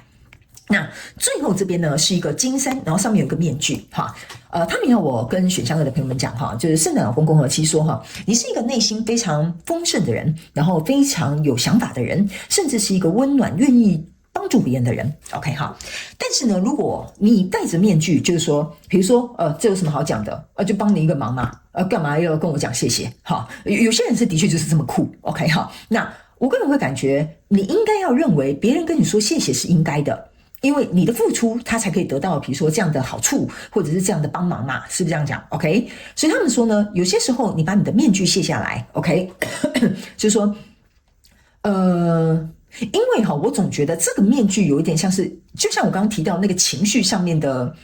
束缚 ，OK 哈，所以因为你很酷，所以你就有这道面具或者有这个束缚存在，然后呢，所以我觉得把这个东西拿下来，别人会发现你是一个非常多元的人，你可以很酷，但很温柔，但是又很有爱，但是又很有个性，很果断 ，OK， 我觉得这个东西会让你去发觉你自己是一个非常怎么讲？非常有怎么讲立体度的一个人，就是我这个人有很多面向然后我有时候可以是这个面向，有时候是那个面向。我觉得这样子的话，也会让你的生活变得更加的丰富，变得更加的精彩。好不好 ？OK， 所以这个大概是圣诞老公公最后要给你的一些期许，我希望可以为这个选项2的朋友们带来一点帮助，好吗 ？OK 哈，好了，那以上这个就是要提供给选项2的朋友们的这一次的主题式牌卡解读，希望有其中1-2句话能够帮助到你，也非常感谢你来收看我的影片，也希望你会喜欢喽。那我们就下次再见 ，OK， 好，拜拜。Hello， 选项3的朋友们，大家好，欢迎你来到今天的主题式牌卡解读哦。那今天的主题式牌卡解读呢，我们会来看一下，就是说呢，你以前呢是怎么样的一个小孩，那长大之后变成什么样的大人，以及呢，你可能或许想要去就是重拾小孩的哪个部分，或者是比如说修改你小孩时期的哪个就是发生过的事情之类的哈。然后呢，还有看看这个圣诞老公公未来要给你的这个期许，好吗 ？OK， 那今天呢，一样我们跟新来的朋友们说明一下哈，如果假设呢，你对于选项3或选项2、选项1都有一点感觉，你可以当然都去看截取适合你的讯息就可以了，好吗 ？OK， 那呢，一样我今天有点感冒，所以呢，有可能我今天在录影的过程当中可能会咳嗽哈，先跟大家说明一下 OK。然后呢，我也不是会按照牌阵跟牌意解牌的人 OK 好，我就按照这个能量场上面呈现，还有看圣诞老公公要跟你说什么，好吧 OK 好，那我们接下来呢就一起来看一下 OK 来，首先呢。你的牌阵里面呢，先抽到的这一张是这个钱币侍者的逆位，然后死亡牌卡的正位，跟这个是宝剑3的逆位，还有这个是不好意思逆位，你一直看魔术师的这个逆位，以及这个宝剑1的逆位。OK， 那在这里呢是这个圣杯7的逆位，跟权杖2的正位，还有这个权杖1的逆位，以及这个是 Judgment 的正位。OK， 好，我们一起来看一下好吗？首先呢，不好意思，我先喝一口茶，因为呢，我一直很想咳嗽哈，不好意思哦。好，来，我们来看一下 ，OK， 好的，首先第一个我个人会感觉你是一个非常跳跃性思考的小孩。OK 就是在你的牌面上面来讲，我觉得那个钱币侍者给我的感觉是一个，你不是一个会按照计划做事或跳跃性思考的小孩，或者是妈妈叫你往东你偏偏就会往西就比较调皮一点点我觉得这样是蛮好的，就小朋友天真无邪嘛 OK 然后呢我觉得你在小的时候呢，应该是说呢正是因为这样子的特质，所以呢你非常有可能就是说跳脱这种传统的框架，或者是爸爸妈妈给你的这些规定 ，OK， 我觉得某部分来说你会有点没有办法理解为什么大人的世界要长这样子。OK 甚至我觉得因为你很天真无邪，然后你很跳跃式的思考，或者是你不按牌理出牌，或者是呢你就是喜欢这边玩一下那边玩一下这种特性有些时候我个人会感觉你有点无法理解为什么大人有时候会生气，或者是为什么同学会伤心或者是为什么这件事情会这样子我觉得你是一个蛮怎么讲，就是要讲你活在你自己的世界里吗？好像也不能这样说，就是说你对于这个世界看待的角度是善良的，或者是觉得都是美好的，我觉得比较有点像是这样，不是说你活在你自己的世界里那这个正是因为如此我觉得你在做很多事情的时候是比较不太有什么局限，或者是有什么规则你就比较不按牌理出牌，就像我刚刚讲的一样，不按牌理出牌的这种状态导致于呢，其实你反而会去拓展了很多小朋友可能就是可以怎么讲发展更好的地方吧，我这样讲 OK 因为有些时候我们在一些父母亲的这个规范之下我们反而会失去我们自己原本该拥有的这个特质。但是我觉得很好的是，就是你在小时候的时候小的时候是有保留这一块的 OK 好，然后呢我觉得这个魔术师的逆位也会给我有一种感觉，就是你没有急着要长大，就是说你一定要努力读书，你一定要考到第几名你一定要比如说填什么样的学校。我觉得你对于这种大人的世界会要长大，或者是比如说一定要有这个什么成果怎么样的这种东西哈，你比较不讲究。OK， 好，你比较会觉得我现在怎么开心怎么着，好，或者是比如说，我觉得我不想要过这种不快乐的日子，我比较想要知道说我做什么东西开心，那我就去做这件事情。我觉得这比较像你小时候的这种状态哈。那当然呢，小时候有包含我们很小年轻时期或求学时期嘛。OK 哈，我觉得出社会比较像是我们长大啦。OK 好。然后呢，在这样的状况之下呢，我觉得有些时候哈，你会碰到一些怎么讲，碰到一些撞到一些南墙或踩到一些铁钉子啊，哈，就偶尔难免你可能还是会被处罚。然后呢，有些时候妈妈可能觉得你调皮捣蛋，或者是你可能也是经常会到训导处那一种的小朋友哈，就是站在门口罚站哈但是你觉得这些都是很有趣的。OK 哈，你不会因为这样觉得好丢脸了，或者是觉得说我下次不敢了哈。我觉得你比较没有这种感觉哈，你反而就觉得反正站就站嘛，站1个小时而已。OK 哈，反正我就可以回家了。OK 哈，所以有些时候哈，这个选项3的朋友们，你可能在一些大人或老师的眼里当中哈，他们可能会认为你是问题小孩，或者会觉得你比较不守规矩哈。这是他们看你跟你没有关系哈，你不是这样的小孩，你只是比较有点像是在他们的规范之下，你不属于那类的小朋友。OK， 这个部分呢，我要稍微说明清楚一点点。OK， 好，然后呢，我觉得来到这里呢，这是一个圣杯7，然后跟一个权杖2，跟这个权杖1的逆位。我个人会认为哈，你虽然是在这种状况之下，好像看似有点不受控，好，可能或许老师跟同学也会觉得，你这个小朋友怎么这样？但是我认为你不是一个不清楚知道自己在干嘛的人，你反而是正是因为你触碰了很多东西之后，你更清楚知道你是什么样的一个人。因为呢，你这个权杖2你是双手把2只权杖都抓住的，所以象征的意思就是说呢，我很清楚知道这个就是我要去参加的比赛，这个就是我想要填的学校，这个可能就是我想要做的事情，你会紧紧的抓住它。OK， 然后呢，这个圣杯7跟这个权杖1的逆位哈，象征的意思就是说呢，你不会说像很多小朋友一样，这个我也要，那个我也要，这个玩具我也想要，那个糖果我也想吃，不会的。你可能我觉得你小时候要么很偏食，要么很挑食，要么就是说我喜欢吃这个我就吃这个，我就一路吃到底。好，我觉得这个有可能会在选项3的朋友们身上发生。OK， 所以呢，有些时候这个可能会让别人比较头痛，或者是你有可能有一个专科特别厉害，比如说你数学超强的，是什么数学资优生，但是你的英文可能就很烂。OK 就是那种比较极端一点点啊。OK， 那这个权杖1的逆位呢，会给我有一种感觉，就是说呢，也正是因为如此我觉得怎么讲，你比较容易把路走窄。OK， 但是这边你不要误会我的意思，我不是说你就没有路可以发展，我的意思是说你非常有可能这样子塑造起你是一个很专精的人。OK， 比如说你可能就数学很厉害，读着读着你真的变成数学老师了。OK， 或者是你英文很好，你可能就是真的一直专攻英文，然后你就变成一个英文老师了。所以我觉得呢，你应该是属于很适合读专科或专精的那种孩子。OK， 或者是你小时候就已经大人很明显可以看得出来你可能很有艺术天分，但是你读书就是不行我觉得你有点类似像这样的一个感觉。OK 所以我会觉得这样子其实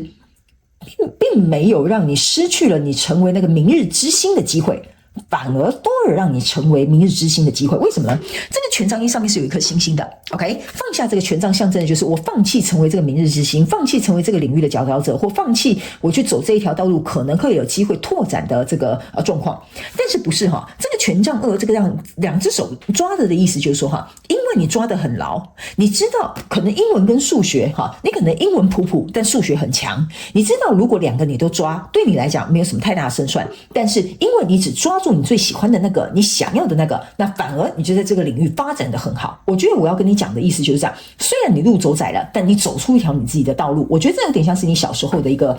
状态。OK， 然后呢，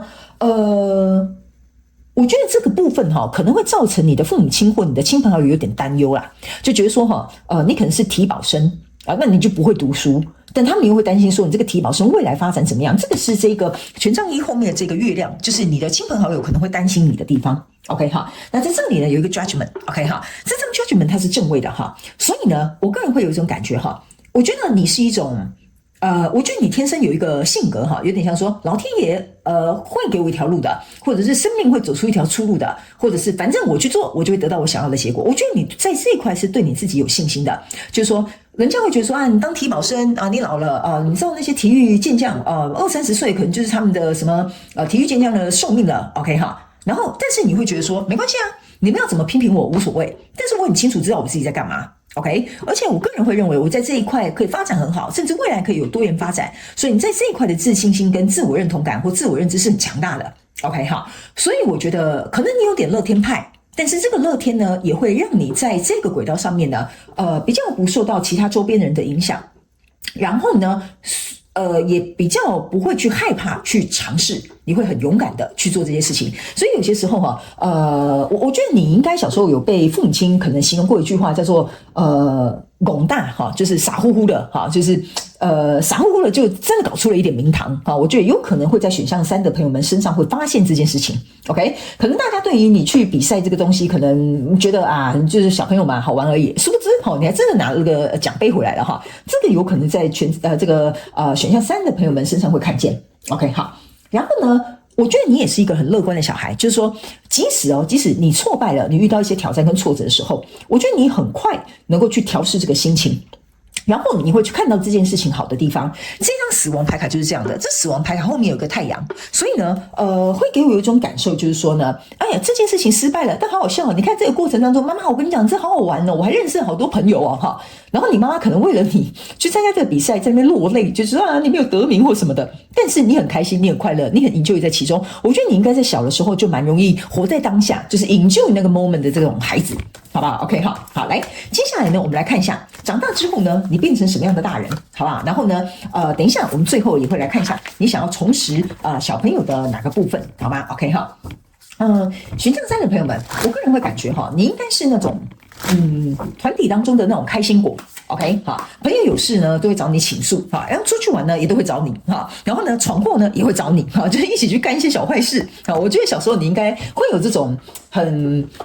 开心快乐、好坏参半的这种童年，好，我觉得你给我的感觉是这样子，就是好坏参半，什么都有 ，OK， 好，所以我觉得你的童年应该是过得蛮多彩多姿的 ，OK， 好，所以有些时候我觉得你在回忆你的童年的时候，你有很多故事可以讲，有很多故事可以分享。好吧，好，来，那接下来我们来看一下你长大之后变成一个什么样的大人。OK， 好，来，你在这里呢抽到的这个是女祭司的正位，宝剑十的正位，然后圣杯四的正位，全部都是正位的哈。然后呢，有了吊人牌是逆位 ，OK， 然后呢钱币侍者的正位，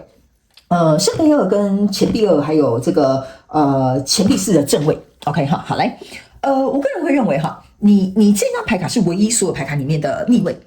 这个是一个吊人牌卡。意思就是说呢，我觉得因为你小时候的这个性格养成，哈，导致于呢，你什么都勇于尝试，好，新出什么彩妆你就去试，别人说这个很有趣，什么新开的餐厅你就去试，好，然后呢，别人说什么哪个地方好玩，你就马上去订这个饭店或订这个什么游乐园或演唱会的这个门票 ，OK 哈，所以我个人认为哈，你长大之后，你依然保有你这个童真的样子，就是我去冲啊，我去闯啊，我去尝试，然后你不会犹豫 ，OK 哈，然后失败对你来讲也无所谓，反正你觉得这是一个快乐尝试的这个过程当中会带给你很多快乐 ，OK 好，所以你长大就变成有点像是小时候的增大版或者是长大版啊。其实我觉得这个能量场是非常好的哈，我从你的这个能量场我感觉蛮好的 ，OK 好。也正因为如此，你有很多新鲜的东西可以跟你的朋友去做一个分享，所以呢，非常有可能你长大的时候哈，你也会变成别人的这种资源收集站或资讯收集站啊。别人要去哪里，有什么好吃好玩的，就会找你，就会问你哈。然后呢，某部分极小众的选项3的朋友们哈，你甚至有可能自己本身有在经营一些品牌，是愿意去分享你的一些。比如说比较内心层面，就是分享你的日记啊，不是日记啊，就分享你的想法，你会把它写出来，或者是比如说你用的一些什么用品好用啊，你可能就会在这个平台上面发表。OK， 好，这应该是蛮小众，选项3的朋友们应该是会选到这个选项。OK， 好，那你也很适合做这种类型的工作哦。OK， 好，就提供资讯啊，比如说顾问啊，什么海外留学顾问，提供资讯的啦，好，或者是比如说美妆顾问哈，彩妆顾问那种柜姐啦，好，分享资讯啦，好，这种都可以，就是跟分享资讯有关的工作也蛮适合你的。你现在也有可能是从事这样的工作跟类别，而且越跟人际关系，就是越跟人流动的哈，或接触的这种工作也很适合你。OK， 好，那来到这个女祭司跟这个宝剑十的这个正位这里哈，我个人会感觉啊，就是说，你在长大之后呢，你知道人生有很多东西要背负，比如说责任啦、该做的事情啦、要上的班啦、等等之类要付的房贷啦 ，OK 哈，我个人会感觉呢，你都会去做，你也算是有责任感。那甚至有这些困扰的人哈，你都会去逗他们开心，我觉得非常有趣哈。你长大之后变成，就像我刚刚讲，你有一种开心果的能量，就像说，比如说你这个同事在担心他的房贷啊，你就会在旁边跟他讲说，哎呀，这没什么好担心的我告诉你哈，我知道哪一家银行哈，现在利率怎么样，你要不要什么二胎啦，或转贷啦，什么等等之类的哈，你就是那种会帮别人解忧的那种人。OK 哈，别人看到你都会很开心，但是呢，这边这个宝剑十哈，象征就是说，你也知道说这些东西是不能避免的，所以是要解决的。所以要解决的过程当中，你就会想办法去找到解决的这个钥匙。OK， 那你把这只手这样举起来象征的就有点想说，我有方法，我有什么，所以非常有可能你长大的时候呢，你在从事一些工作的时候，或者是你现在朋友之间人际关系之间别人呢如果有任何想要诉苦的、想要解决的，也都会来找你。OK 所以你不是只有分享资源，别人遇到一些难题也会来找你。OK 那这边呢是一个钱币侍者。OK， 那你刚刚其实在你小时候的时候也有抽到这个钱币侍者。OK， 有吗？应该不是你，应该是是吗？那是钱币侍者吗？不是，那是宝剑我记得好像是宝剑。OK， 好，来，这个钱币侍者呢，给我有一种感觉就是说，你认为呢，长大之后你要了解自己的价值跟自己喜欢什么，这才是最重要的。这个是这个人拿着这个钱币有点给我有一种意象，就是说，当你长大之后呢，你虽然是一个侍者，你不是一个国王，也不是一个皇后，但我很清楚知道我自己想要什么，适合什么，我想要去发展什么。这个对你来讲，是你长大之后在你的人生当中非常重要的一个环节。OK， 比如说大家都讲，哇，你好厉害哦，你的房子买在这个什么就是蛋黄区你会觉得说，我才不想买在蛋黄区呢，我想要买在蛋白区，或者是我要买蛋白区以外一点点的地方，因为第一我的房贷可以背比较少，虽然要通勤但是通勤过程当中我可以听音乐我可以看我喜欢的影片，我可以读书所以你很清楚知道你自己想要的东西是什么，然后你自己的自我价值是什么，或者是比如说有一些人追求名牌，可是呢你就喜欢用开价的，你觉得开价也可以达到差不多跟这种专柜名牌的东西也等级差不多的，而且可以尝试好多新的东西我不一定要花好几万去买个名牌的东西，我可以花好几万去尝试很多的东西。所以我觉得这个是我稍微用一个举例就是说你自己很清楚知道你的价值，你重视的东西是什么，你想要看重的东西是什么。所以我觉得有一些朋友跟你相处的过程当中呢，他们可能会觉得你是一个很怎么讲话很真实的人，或者是比如说会去帮他们明辨这件事情的好与坏的一个人。OK， 所以我觉得这一个有可能是为什么他们有问题会来找你。OK 很多人可能会需要你的意见，然后呢，我觉得你也很好，你会有点像是倾囊相助就是什么东西都告诉他怎么样的，你就是那种很热心的那种，很适合当里长伯的人然后呢，来到这里呢，这是一个圣杯二跟这个钱币二，然后还有这个钱币四的这个牌卡。OK 我个人会觉得你虽然个性是这样，好像看起来好像人好然后很好相处愿意分享但是你是很有原则跟底线的人。为什么呢？这个圣杯二就是说，在你身边的人际关系一定是要跟你有来有往的人，他才会留在你的生命里。不然呢，你这些虽然你有很多的资讯，你也愿意分享，你可能也拔刀相助，但是那些呢不会跟你有来有往的人通常他不会成为你的朋友。还有一件事情，比较犹豫、三三八八、拖拖拉拉的人也不会成为你的朋友，因为你会觉得很怎么讲？我怎么形容这个东西？就是说，比如说我们今天要去吃个餐厅你的朋友可能你就说，我们今天去吃日式料理吧。OK 然后你的朋友可能说，可是我想吃韩式，但是日式好像也不错，还是我们去吃泰式这种人会让你有一种很烦的感觉，就是你原本的好心情可能会被打坏，就因为他的犹豫不决，或因为他就是想来想去或者是比如说你给他建议，然后他还要这边思来想去的，然后就说可是因为怎么样，然后但是如果怎么样，你就会觉得很烦这种东西会给你一种很阿杂的感觉很躁动的感觉，所以这种人也不太会成为你的朋友。OK 然后呢，还有一种也不会成为你的朋友，就是很小气的人也不会成为你的朋友。OK 这个钱币四给我有一种感觉，因为你是一个很大方、愿意分享的人，所以小气的人也不会成为你的朋友，不会跟你互相往来的也不会成为你的朋友，三三八八、拖拖拉拉、犹豫不决的也不会成为你的朋友。这三种朋友应该是很难出现在你的生命当中。OK， 但是呢，你有一个特质，留下来跟你成为朋友的人，都会跟你变成非常非常好的朋友，所以你应该是属于人缘很好的，而且大部分的人跟你的交情应该都是还蛮不错的。OK， 我觉得这个就是你长大给我感觉到的一个样子。OK， 好，那接下来呢，我们来看一下，就是你想要重拾小朋友的哪个部分哈？那这边呢，我也跟选项3的朋友们讲一下哈，哪部分的你们在听我讲的刚刚那个变成什么样的大人的时候哈，你可能会觉得说，我自己不觉得我有这样子啊，但是有可能你的朋友认为你是这样子，就是说你是一个很乐于分享的你是一个很愿意去帮助朋友的人或者是你是一个很愿意去就是给朋友分担解忧的人你可能不这么认为，但你的朋友是这么认为的。OK， 好，所以我在讲的非常有可能是你的朋友对你的看法，好，可能是一个蛮特别给予选项3小众朋友们的讯息，好不好？好，来，接下来我们来看你想要重拾或改写小朋友的时期的哪个部分 ？OK， 好，来这边呢，象征的就是说没有任何的例外。OK， 好，那这张牌卡我不知道你还记不记得，你刚刚有抽一副牌卡哈，下面是有2只钥匙，现在变成1只钥匙。OK， 好，我个人会认为呢，你想要去改写的一个东西就是说。如果可以重来或改写或可以去改变小时候的这个部分的话，你很希望身边的大人或者是你现在的生活状况，大家能够看到彼此与众不同或独特的地方，就是说不管你是什么样类型的人，你希望你都可以被接受。这个是你希望在改写小孩的部分跟重拾小孩的这个部分，就是说即使你身边现在可能有一些奇奇怪怪的人，但你都会觉得他好特别哦，他有个性哦，他很独特他怎么有这样子的这种个性哦，好鲜明哦。 OK， 你是希望身边的人可以有这样子比较这叫什么包容心吗？对，包容心的这样的状况发生，或者是你希望在小的时候你能够这样子被包容。OK 哈，所以这张牌卡就是说，你不希望因为你自己的这样的状态而被排挤或排斥，或者是认为这样是对或错。我觉得你比较不喜欢那种不是黑就是白的这种选项啦，就一定要这样做才是乖孩子，一定要那样做就是坏小孩。OK 哈，所以我觉得你希望这一块是小时候可能大人可以去改变的，或者是现在长大你希望能够拥有的。OK 好，那在这里呢，这个是一个蝴蝶即将要蜕变。OK 好，我觉得呢，你是一个不渴望长大的人，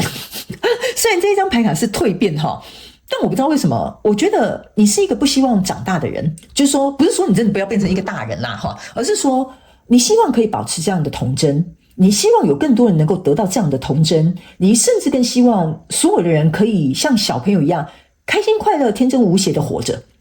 因为这个东西带给你很大的利益，就是说它帮助你的很多的事情，还有包含你现在的心态，还有你现在的这种这种很愿意去尝试冒险的这种精神这是小朋友才会比较拥有。我们长大之后，我们有些时候会变形OK 所以这个东西是如果可以的话，你希望身边的人可以拥有这些东西，或者是比如说你希望你能够一直保持下去这个部分。OK 好，然后呢，来到这边呢，这个是一个狐狸。OK almost there。 OK 它是逆位的。OK 好，这个意思就是说，好像 almost there 就有点像说还差一步我们快到那里了，几乎快要达成了，它是逆位的。OK 好，这逆位的意思就是说呢，你希望小时候的状态就有点像说你不希望身边的大人给你压迫说你要再努力再努力你就可以考到100分或者是你应该要听话你要听话这样子你才可以进到好学校我这些都是简单的举例你们要能够自己去灵活运用在你小时候的生活状况或者是你的情境里面你希望能够改变或重拾的部分，意思就是说我不需要那么好，我本来就很好了，我觉得我这样就很棒了，这就是我为什么一定要那样？我觉得这个是可能你希望现在能够持续保持下去的，还有就是小时候希望被理解的部分。OK 好，就是你希望小时候被理解，就是说妈妈我不一定要考100分你看我很喜欢运动，你看我运动我就加入篮球校队，我就很好那我书读不好那要怎么样？可是这就是我OK 所以我觉得这个部分有点像是你小时候希望能够看见，或者是能够觉得你自己已经更好的地方。OK 这其实跟你刚刚那个非黑即白小朋友一定要怎么样有一点点类似。OK 然后还有就是说呢我觉得你小时候可能因为有一些小聪明哈，或者是你比较机灵一点点哈，那有一些父母亲或大人可能就会觉得说你古灵精怪。OK， 那这一块是你希望如果可以回到过去重拾小孩这个部分或改写这个部分呢，我觉得你希望他们看得到你为什么这么做的一些原因，就是说我不是古灵精怪，我不是想东想西，我不是不听话，我会这么做是因为我有我的原因。我觉得这一块可能也是你想被看见的。OK 哈，好，来，那这一张牌卡呢是surrender to receive。 OK 哈，意思就是说臣服，然后去接受它。OK 哈，那这一张牌卡是逆位的。OK 哈，逆位象征的意思就是说呢，我觉得你就是因为不希望臣服在小时候，你不希望臣服或受限于大人给你的这个框架，而去变成他们想要的那种小孩。OK， 所以我觉得。这一块是你希望除了现在可以保留之外呢，还有一个就是说呢，你希望回到过去的话呢，能够让过去可能在你身边的大人或这些社会制度，或者是你遇到的一些情况，就是说你们可以起来抗争，因为我觉得你是一个愿意抗争的孩子，你愿意去反驳，你愿意去争取，你愿意去质疑，我觉得这个是你小时候有的特质，所以你希望这一块还是保留在你自己的身上，也希望在小时候的你或者是身边的人可以知道说为什么你在抗议，为什么你需要争辩，或者是你为什么要顶嘴，我觉得这个是你希望被看见，也希望能够持续保留的这个部分。OK 哈，好，来，最后这边呢是有关于自我的这个价值跟自爱，还有自我的尊重。OK 哈，这个我觉得蛮像是选项3的朋友们，你的一个核心，就是你这个人格核心养成非常重要的一个地基。你注意看哈，这是一个叫什么？一只可爱的小猪，然后呢，它坐在这个金币上面。OK 哈，我觉得这给我有几个感觉，就是说，你希望在长大成人追求这些成功的这些部分，你脑袋其实想的都还是属于内在比较层面的东西，比如说我自己了解我自己的价值，我很爱我自己 ，OK， 我值得什么东西。虽然说我们长大成人需要有这些钱，或者是有现实生活的东西要考量，但你看到这只小猪笑得非常的开心的，这就是你。OK 哈，我不是说你是一只猪哈，请不要误会哈。我的意思是说，你就是这样子笑得很开心。我觉得我内在的快乐比这些所有现实的东西都还要重要。OK 哈，但钱不是不重要，因为你还是坐在这个钱之上，就是说你可以跟着这个社会长大，可以跟着这个年龄增长，但是你不会愿意抛弃掉你内在的这些东西。我觉得这个就是你很珍贵的地方，选项3的朋友们，好吧 ？OK， 这个东西呢，我觉得你可能要坚持。好，那有一些人会跟你讲说，你可能不切实际，人活着就是要有钱啊。废话，我们人本来活着就是要有钱啊，是不是这样说？不然你吃饭钱哪来的？是不是这样说？对吧？但是你知道这很重要，就像我前面讲的，你知道这很重要，你不会抛弃它，但是你觉得你内在的这些东西对你来讲更重要。OK， 好，所以呢，我觉得有些时候你可能做出一些选择的时候，你身边的人可能会有点不太理解。好，这个也有可能是选项3的朋友你可能会遇到的一些状况。好吗 ？OK， 来，最后我们来看这个圣诞老公公有什么额外要提点你的期许 ？OK 哈，或者是想要告诉你的一些讯息，我们来看一下，好吧 ？OK 哈，来，这张牌卡呢。这个呢，你可以注意看到，这像是一个地标 ，OK 哈，这个地标是这样讲吗？就是那个方向指标啦哈，有的是往这边，有的是往这边 ，OK 哈，然后这边有很多不同的动物哦，有这个猫头鹰，有这个像麋鹿，然后像这个是什么猴子是吧 ？OK 哈，好，行，我个人会感觉很麻烦哦 ，OK， 我个人会感觉这个选项3的朋友们哈，我觉得这个圣诞老公公要给你的期许的意思就是说，在你长大的过程当中呢。你要去遵循你自己走的道路。我们刚刚有讲，你可能是一个很专精的人，或你很擅长什么东西，或者是比如说这个是你想要去达成的一个目标。他们要我告诉你，不要迷失你自己。OK， 如果你觉得这个东西对你来讲就是很重要，就是很有价值，就是你想做的，他们说你要保留这一块的部分，你不要迷失你自己，不要沉迷在这个社会的大染缸里面。OK， 你的独特就是因为即使在这个过程当中，你虽然呢好像看起来好像有点天真但是你注意看这个猫头鹰象征的说，其实你是有智慧在做一个辨别的。这个猴子象征的就是你的弹性，你的机灵，就像我前面讲的。OK， 那这个麋鹿呢，象征的就有点像是路遥知马力，你是一个可以走很远的人。OK， 所以他们要请你保留这样子的初心，不要迷失在这个社会的观感、社会的价值观，或者是这个社会的大染缸里面。你就是继续保持你这几个特性，然后去做你自己想要做的事情。OK 哈，然后呢，这边是一个冲突跟一些chaos， 我不知道怎么翻译哈，可能就有点像不好的事情或什么的哈。他们要我告诉你一件事情，就是说呢，我要怎么形容这个能量场哈？有一点像是说哈，你其实是有智慧去面对一些人生上面的冲突 ，OK？ 甚至某部分选项3的朋友们呢，我个人会感觉哈，你如果我要怎么讲呢？好，这个能量场有点像说呢，只要你的人生当中呢遇到有冲突矛盾的时候，那就是因为你没有去做真实的自己。OK， 因为呢，你注意看哈，这一匹马它明明就是一个斑马，可是它穿着长颈鹿的皮。OK， 你呢？我们刚才有讲了很多属于你的特质跟你应该要保持的地方。他们说，只要你的人生有遇到冲突跟矛盾的时候，就代表你抛弃了那些东西，你没有坚持这些东西，所以这些事情才会因为这样而发生。所以他们要我提醒选项3的朋友，你可以去回想一下，在过去有一些冲突矛盾的时候，是不是你把你自己的底线，或者是把你自己的这些人格就是有点退让了，或者是改变你自己去迎合别人的时候，或者是忘记了你小时候你想要成为的那个样子，那这些冲突跟矛盾就会出现在你的生命里。所以这个呢，你可以自己去回想回溯一下，好不好 ？OK 哈，那这张牌卡叫 Not for you，OK 哈，这是一个幸运饼干，然后这边是西洋棋，这边是一个门 ，OK， 他们要我告诉选项3的朋友们，你可能在长大的时候，你会觉得你自己没有那么的幸运。OK 哈，比如说发票也没有中过，乐透也没有中过哈。那比如说就是每次有好事，好像你也都没有你也都没有遇过哈，你可能就是被遗漏的那个人。OK 哈，他们有我跟这个选项3的朋友们哈，不是说这一份幸运不属于你，而是说因为这份幸运没有给你，而你巧妙的避开一些没有必要的这些事情。所以他们要提醒选项3的朋友们，你要特别注意一件事情，可能你现在生活没有过得比别人好，你没有像别人拥有什么样很富足的这些物质生活哈。他们叫我举个例，你比较容易懂哈。比如说你就是在公司一般的位阶你的收入就是一般的这种就是小资族 OK 哈。然后你就是没有中过乐透，你就是没有办法升迁，你就是没有办法像别人比如说赚到那么多钱哈。我就是这样简单的一个比喻，但他们要我告诉你一件事情，就是说那些东西或许对别人来讲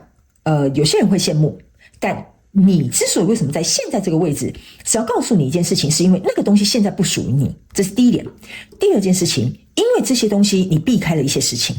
比如说你就是一般的职员，但是你那个升官加薪的那个隔壁的那个会捧那个老板大腿的那个老王他升迁加薪了，好棒哦，但是他可能在那个位置遇到了很多你不需要去遇到的事情，有一点像说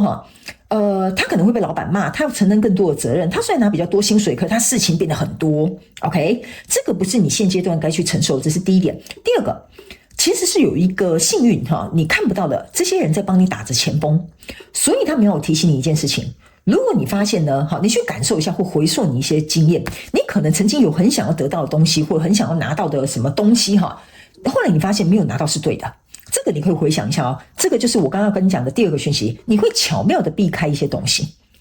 OK， 因为那些东西现在不适合你 OK， 这是这两个讯息要告诉你 OK 哈，所以你不要因此觉得我是不是没有别人好，我是不是没有别人幸运，为什么老天爷可能不照顾我，他没有告诉你，在这个过程当中你要能够去看到你其中的幸运，好吧，这是给你的期许。来，最后一张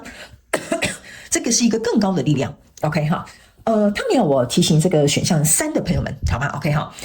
其实呢，你一直会发现一件事情你在人生当中应该有某些事情是很顺遂的 ，OK 某些事情是很顺遂的。那这个时候呢，其实是因为过去的你帮助了别人。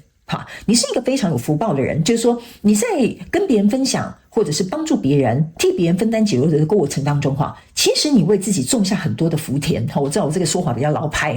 但是呢我觉得我这样形容你比较容易懂，所以往往你需要帮助的时候，你需要一点幸运的时候，你希望能够这件事情比较顺利的时候，你就会发现奇怪了这事情好像真的莫名其妙就变得比较好了 OK， 这个是因为你持续在为自己去种下这些福报OK， 所以他们要我告诉这个选项3的朋友们，不要因此，